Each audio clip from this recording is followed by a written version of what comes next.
have a very special guest joining us this evening, all the way from the next hill over. When I heard that he was available, I knew that we had to have him on. Welcome, thank you for coming on my show. Appreciate the invitation. You're a hard one to track down, Mr. Shevik. Perhaps that's because I spent so much time working in the underground. No puns, please. I won't have them on my show.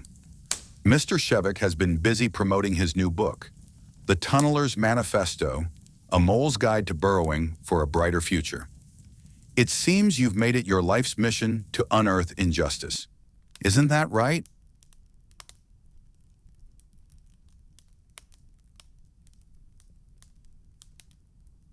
Let's dig right in.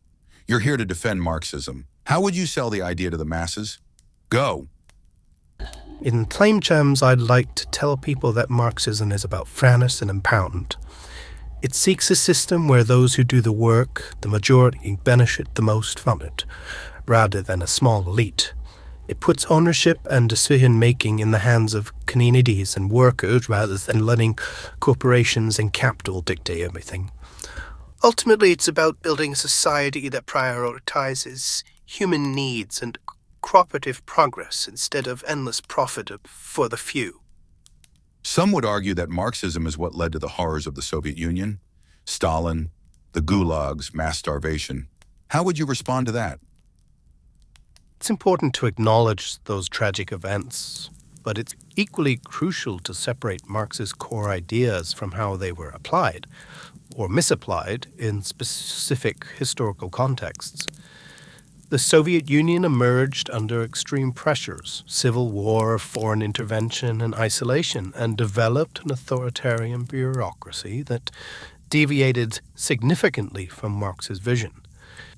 So while we can't deny those atrocities, we have to distinguish between the ideals of Marxism and the real politic that twisted them in the USSR. I see. And what are Marx's core ideals? Marx's main ideas revolve around the notion that society's progress is driven by class struggle between those who own the means of production and those who work for them. He argues that capitalism exploits workers who create all the value but reap fewer benefits.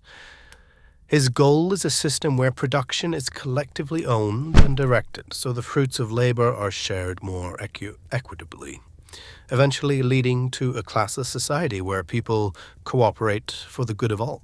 Well, now we're getting to the meat of the issue, so to speak.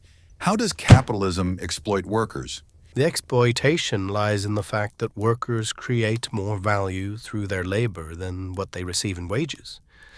This excess or surplus value is pocketed by the owners. Workers have little say over their work conditions, their hours, or the fruits of their labor, all while the capitalist class profits disproportionately from it. Can you prove that workers create more value through their labor than what they receive in wages? A capitalist economist might say that it's not true, that workers receive their fair share.